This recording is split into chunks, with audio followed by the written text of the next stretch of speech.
Welcome back to 15 Minutes of Finance. My name is Brandon West, a CPA, and I'm going to help you keep more of your money. Today's episode is exciting for me because I would say it's one of the more fun and complex topics that we've covered in recent memory. So if you can view things like why you should utilize a Roth IRA, tax savings and deadlines, that's your 100 courses at a college if you're studying business, okay? That's like the basic level of investing. And as we've talked about, it's enough to make most people into millionaires if they're diligent about it. But conceptually, there's some of the more basic topics that we talk about. We've also talked about a little bit more complicated topics such as Delaware statutory trusts for your real estate investments, 1031 exchanges to offset to postpone the capital gain recognition on the sale of real estate. Those are like your 200 courses, okay? That's a way to get a little bit more complicated with your real estate holdings. Today, we're going to talk about probably the first we've talked about on this channel is more like a 300 course, okay? So this is a much more complicated topic. It specifically applies to high net worth individuals with probably millions of dollars in investments, but the concepts here are applicable to basically anybody. And the reason for that we'll see is that anybody who has any sort of separate brokerage account, separate from their other investments and assets, can utilize this strategy. There's really only two reasons why this is largely limited to more high income individuals. That's because it is usually expensive because advisors who utilize these strategies, they significantly more actively manage the portfolio and they charge larger fees for that time. And the magnitude of this strategy is going to be largely mitigated if you're not someone who has a relatively large portfolio and a lot of gains to offset in other areas by utilizing this strategy. So what are we talking about today? What is this super cool, complicated, awesome look into the strategies of the high net worth people and the type of tools that they use to lower their tax bills? It's called tax loss harvesting through the use of SMAs or separately managed accounts. Now, I'm going to clarify the first thing here, which is something that I was confused about when I first started researching this and looking into this. An SMA is not really anything. to be honest, it's not its own concept. An SMA is only different from a brokerage account. Like you put money into Fidelity and you buy some Apple stock in your brokerage account. How is an SMA different from that? It's only really different in function. There's nothing uniquely different. But an SMA, a separately managed account, you usually give full creative control to the advisor that manages the account. Usually the fee paid to the advisor is higher because of the complexity of the type of trades that happen in this account. But all it really is just a brokerage account managed actively by an investment advisor. Okay, that's it, or a wealth manager or an investment specialist. And sometimes this is done by third-party companies that specialize in this strategy. Okay, so when I say SMA, really, it's just a brokerage account that's going to be separate from some of your other accounts, like maybe a different brokerage account or maybe some of your real estate holdings, whatever. You have separate money in this retirement account, and you're going to utilize this account to create losses to offset your other income. So the strategy, tax loss harvesting.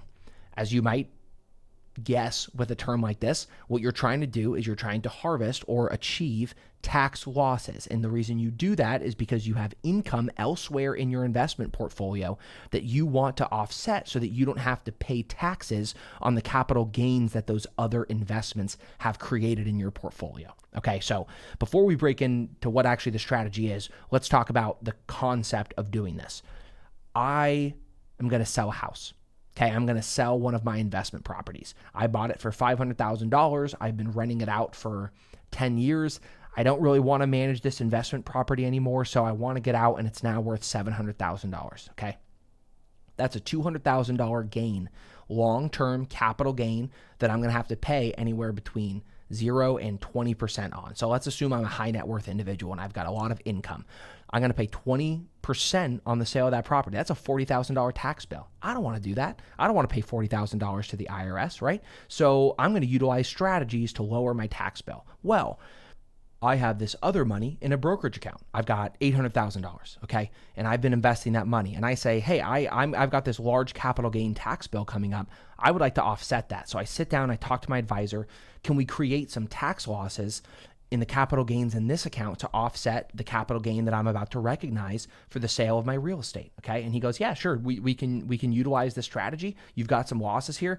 We're going to sell up to $40,000 in losses on these stocks. Okay. Or you would need $200,000 in losses. We're talking about a $40,000 tax bill. You have a $200,000 gain on the real estate. So we need to create losses of $200,000 in that brokerage account, that separately managed account. And let's say we can do that. They say, yep, we can do that. You've got half of your stocks are down 50%. So that $400,000 is down to $200,000. And if we sell, you'll recognize a $200,000 capital loss.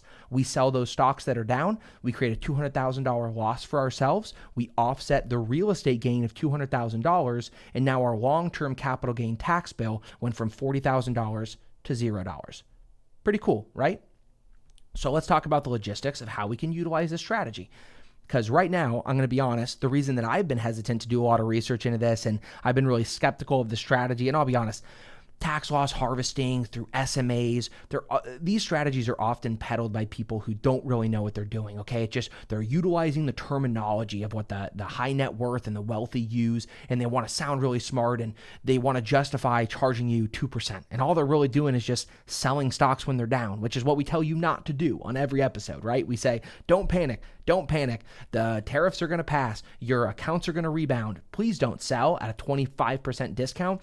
Don't create that loss for yourself, okay? You don't want to do that. You're losing money. Don't sell at a discount. Buy at a discount and sell when stocks are high, right? That's investment fundamentals. So why would you ever do this? Well, I'm going to explain the actuality of how you utilize the strategy, and you'll see that it does have some merit, and it's actually a pretty cool strategy when utilized correctly. And you'll see that it's not just tax loss harvesting is not just selling stocks when they're down. That's a bad strategy. Tax loss harvesting is a very purposeful, intricate investing strategy to maximize your losses, and here's how it would work through an example. I'm going to assume that I've got $1 million, and what I'm going to do is I'm going to track the S&P 500. Okay, that's one of the biggest indexes that we all use as a baseline of financial success. It's made up of the 500 biggest companies in the United States. Super great index to track. Overall, it's not considered super risky as far as stock investments are concerned, because you're investing in what's considered kind of the totality of the U.S. large corporate market, right? You're not just in AT&T. You're not just in NVIDIA. You're in all the companies. You're in the S&P 500, right? Well, if you look at the S&P 500, the best companies did 50, 60% last year. The worst companies were down 40 to 60% last year. So while the S&P 500 has a historical rate of return of around 10%, you're not always going to get 10% per company, right? The entire index goes up 10%. So if you're invested in something like VOO, which is a Vanguard index fund to track the S&P 500, your overall VOO holdings are going to go up 10%. But within VOO itself, you've got 500 different companies, and they're all going up or down. They're not all going up 10%, right? There's huge variability within the individual companies that make up the index. So what you're going to do is called direct indexing in this example. And there's different ways to tax loss harvest, but I'm going to talk about this element to it.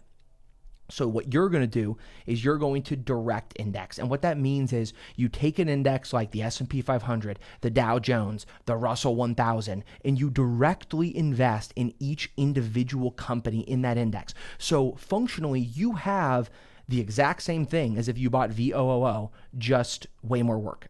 Okay, so if you don't know what you're doing, you're just doing 500 trades when you could have just done one trade. So that's why advisors usually charge a lot for this.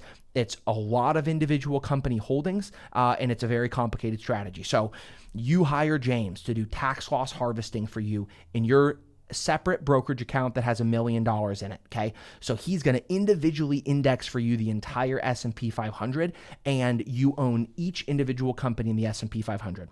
So if we look last year, and last year overall the market did very well. It did about 25%. We're just going to use round numbers. We're just going to assume normal historical average rates of return of roughly 10%. So you have $500,000 in what end up being the overperformers, the ones that actually had a return. You also have $500,000 in the losers, the one that went down. Now, you don't know which ones those are when you first invest in the S&P 500, right?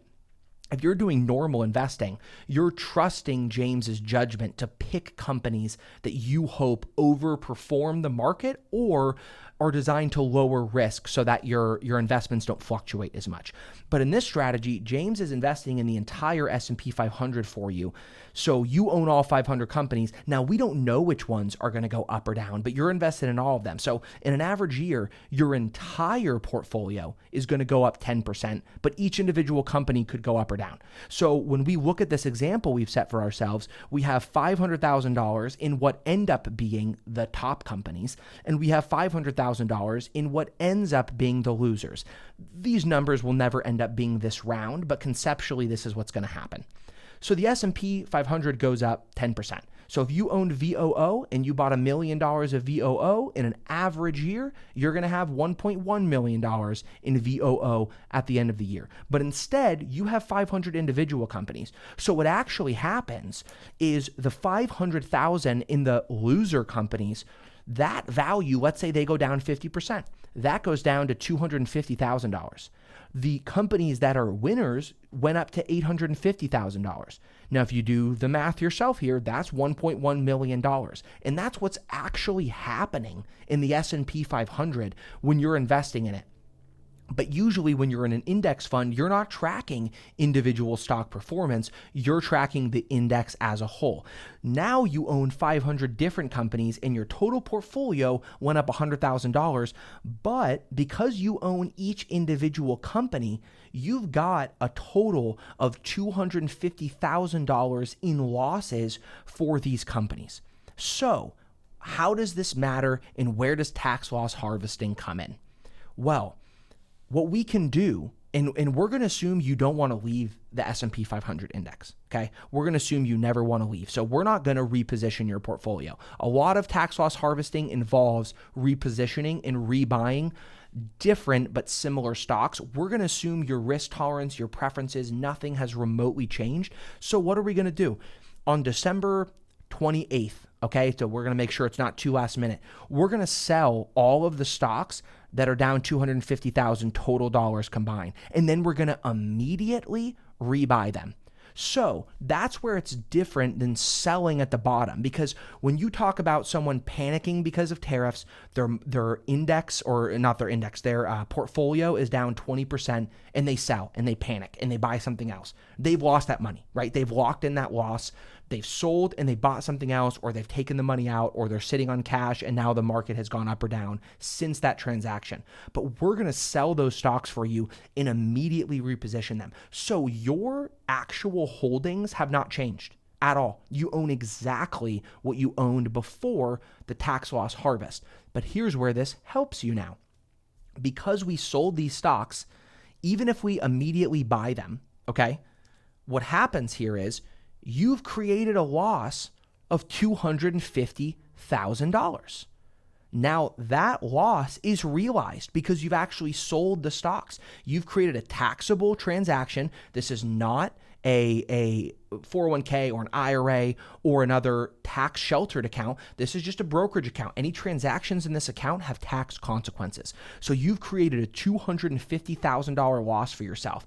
And now that $250,000 capital loss can offset all of our other capital gains from other brokerage accounts, from dividends we've received, not only from the stocks we hold in this account, but from the stocks we have in our other accounts. You might have real estate holdings and real estate sales where you've sold some of your rental properties. This tax loss harvest can offset the capital gains from those other investment categories, okay? Alternative investments or real estate holdings or whatever other capital gains you've created for yourself.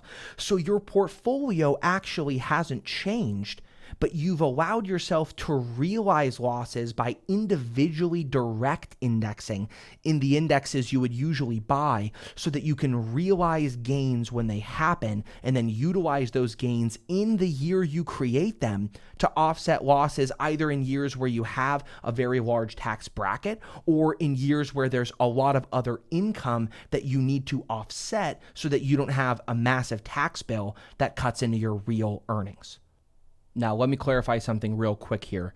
When I say immediately rebuy the stock, you can't immediately rebuy the stock. I don't mean actually immediately. There is a rule called the wash sale loss and the disallowance of that. And what they refer to as a wash sale is literally this. You sell a stock for a loss and then you immediately rebuy it. So you can't buy the same stock that you created a loss on within 30 days of the sale.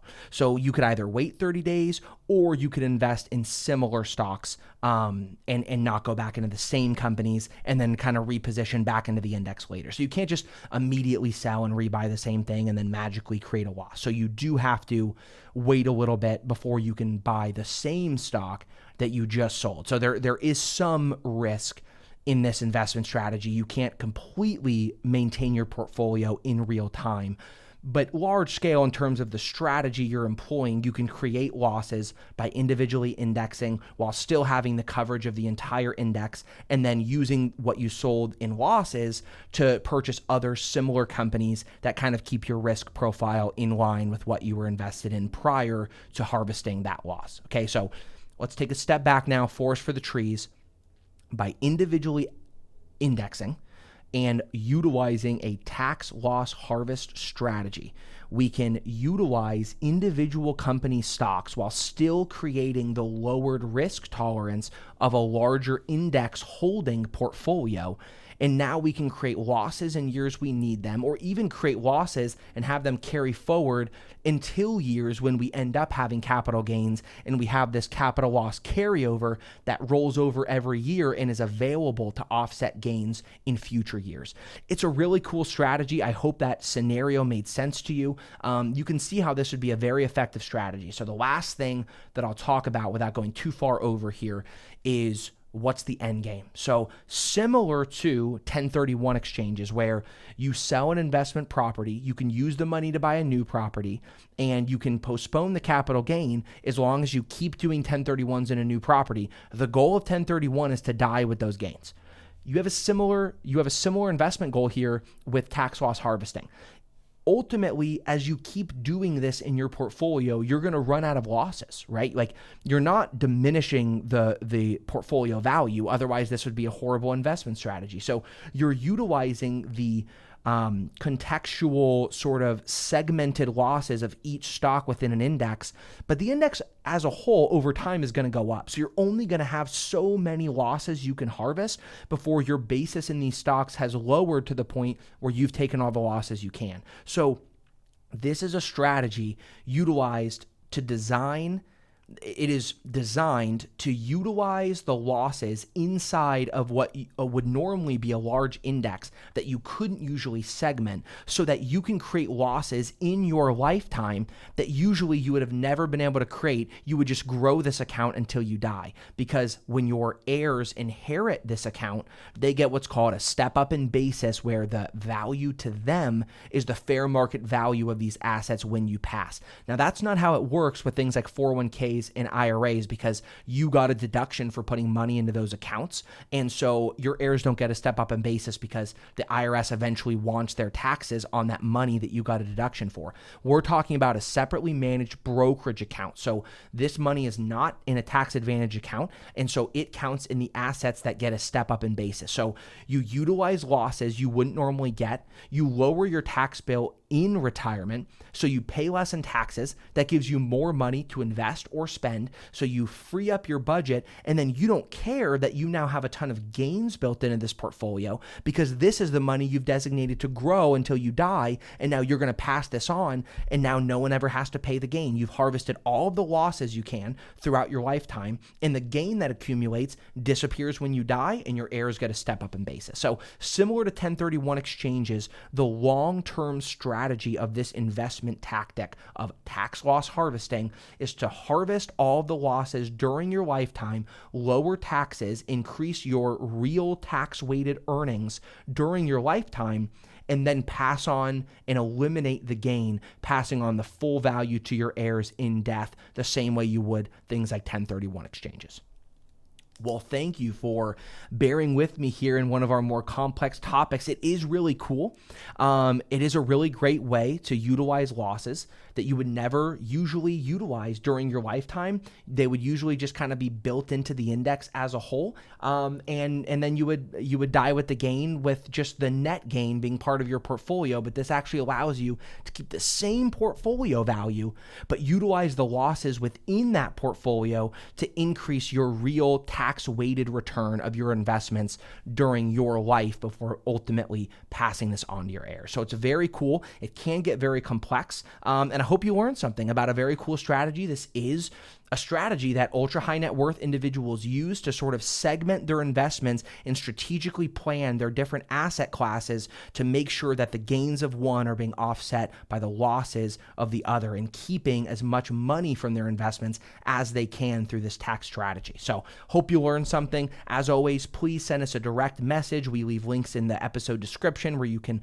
contact us directly with a quick message. Let us know what you want to hear about in the future. Leave questions of topics that you would, or questions you want us to answer. And as always, we'll see you next time. Invest early, invest often.